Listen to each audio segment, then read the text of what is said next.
William Edward Pither's terrible murder at 10 Merton Street Nelson Lancashire. At 10 Merton Street Nelson Lancashire about the 15th of February 1987 there was a terrible murder of a bachelor William Edward Pither. I am not right sure the date is just right but it's near enough. William Edward Pither, known as Edward. Edward's murder was terrible. He was a good friend of mine. He did not deserve this. He was a nice gentle kind of man. He would not hurt anyone, not even a fly. Edward worked at William Reed's mill on Every Street Nelson for years. I think he was a cloth looker. I may be wrong, not sure. When I knew him he lived with a lady we all called Aunt Emmy. It could have been his mum or auntie, not sure of this. Edward had an allotment down Lomeshire where he grew everything. As kids we went down and nicked rhubarb and strawberries. I remember on Saturday night about 10:30 p.m. we stood in the back street looking at shooting stars. It was said our Edward was a bit of a lad at night. When some of the local husbands went on night work, Edward would go around and keep their wives company. Whether this is true I would not know. People who lived in the area in the 1950s and early 1960s.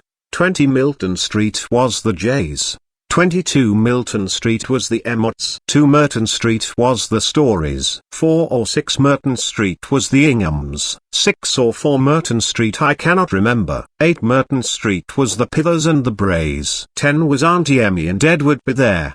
12 was the Edentons. 14 was the Greenwoods or Greens, not sure. Right opposite Edwards's house was the Rose. As I can remember the house was in Pendle Street. At the bottom of that row were the Smiths in Conduit Street. And further up Pendle Street in the same row was Teresa Green's. At the top of the row in Pendle Street was a small shop owned by the Greenwoods across from a fish and chip shop. Now Edward Pither was related to the Brays. Mrs. Bray was a Pither before she was married. The Lockwoods in Pendle Street was also related to Edward too. I think Mrs. Lockwood was a Pither too before she was married too. The people who murder William Edward Pither did not get a long enough sentence. It's a pity we did not still have hanging in them days. They would have deserved it. Rest in peace William Edward Pither.